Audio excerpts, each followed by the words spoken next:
Mother St. John Fontbonne was a key person in this history. She played a crucial role. Mother St. John was so strong. She was a wise woman, and we quote her more than anybody because we know more about it, and more things were written at that time. People flocked to her leadership because she was that kind of person. She was brave, she was centered, she was kind, she was funny. Her example has provided a lot of strength for women religious today. I mean, just look at Mother Margaret Brady's. That was difficult to start the mount on the top of a hill without much help from clergy or anybody else. She did that. And Mother St. John provided an example of going out and doing what our founder told us to do, and that was to meet the needs of now. She's an extraordinary leader, and we look to her as an example of what leadership grounded in gospel values looks like.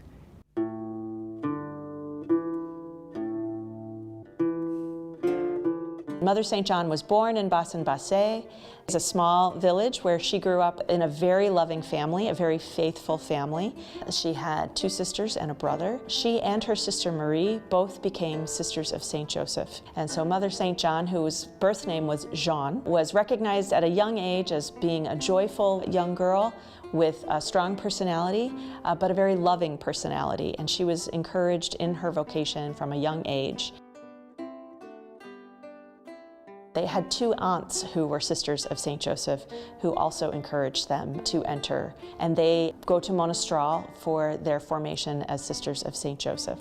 When Jean Fontbonne becomes a sister, she takes the name Sister St. John.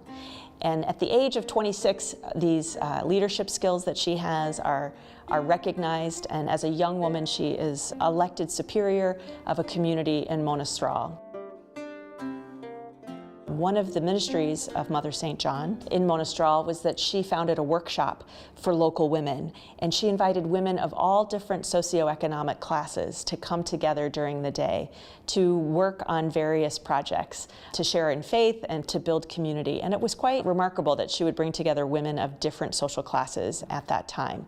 And it was an expansion of the hospital and school that the sisters ministered in, and the Bishop de Galard, who was a big supporter of Mother St. John, invited her to bless the cornerstone of that new workshop. This is in the 1780s. Quite unusual that a bishop would have a woman, a sister, do a public blessing of a cornerstone. That's how remarkable she was, and how beloved she was, and how respected she was at that time.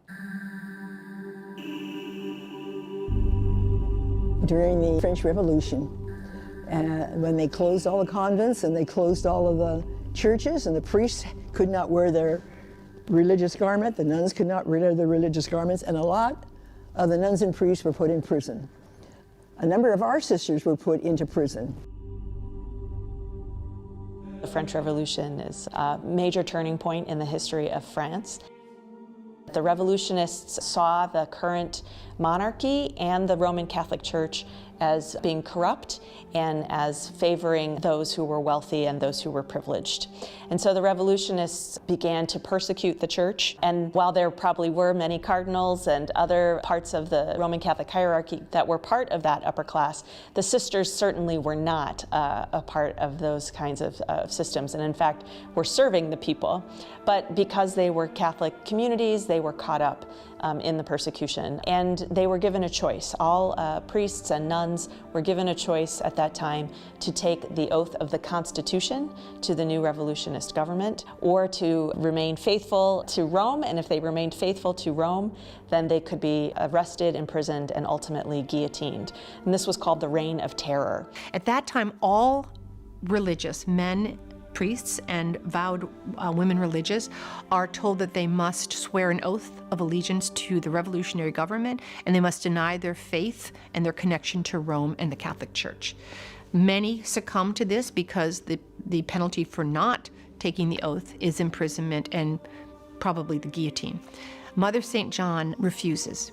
And there's a moment in her history which stands out where she is dragged in with other sisters to the church at Monastral, where the priest has taken the oath of allegiance and has disavowed his connection to the Catholic Church in Rome. And they are told that they must do the same in front of the town. I always think of that moment because she is there and she either has to deny her faith and by doing so would save her own life and the life of the sisters in her care. Or she refutes, stands up for her faith, and knows that she has just put herself and the lives of the sisters in her care at risk. And she stood up and refused. And that to me is the sign of an incredibly courageous leader, and says that there is no violence you can bring to us that would make us deny our faith. Ultimately, they were expelled from Monastral for being defiant. The convents are all shut down. She goes home and brings several sisters, including her biological sister Marie, to the house in Basson-Bassé. They hide there. Her whole family was involved in trying to support the underground church. They hid priests and nuns who were ministering in secret. And eventually the soldiers come and they are ready to search the house, which they had done a number of times, but they never discovered who was hiding. This time she knew they would find a priest hiding, and she was worried about the priest's life, and her father could be imprisoned for hiding these individuals. So she and her sister go into the street and surrender to the guard.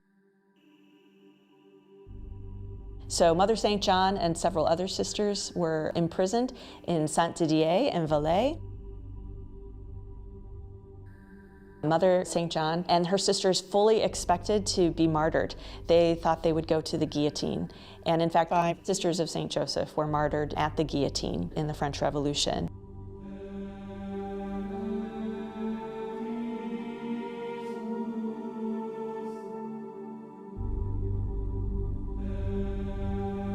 And so they prepared themselves spiritually to be killed. And Sister St. John was supposed to be beheaded the next morning. That morning, Robespierre was overthrown. The political landscape was shifting, and Robespierre, who was sort of the master of this reign of terror, was overthrown. And the next day, instead of going to the guillotine, they were set free. And this was totally unexpected, and it was quite a shock, and it's really, we talk about it as a bit of a miracle to this day, because it meant Mother St. John survived, as did her sisters. Her blood sister was in prison with her, her aunt was in prison with her, and they all were able to go back to the family home. The French Revolution continued. The church was not restored for several more years. In the early 1800s, you have the Concordat with Napoleon, who reestablishes the terms of which the Catholic Church can be established again in France.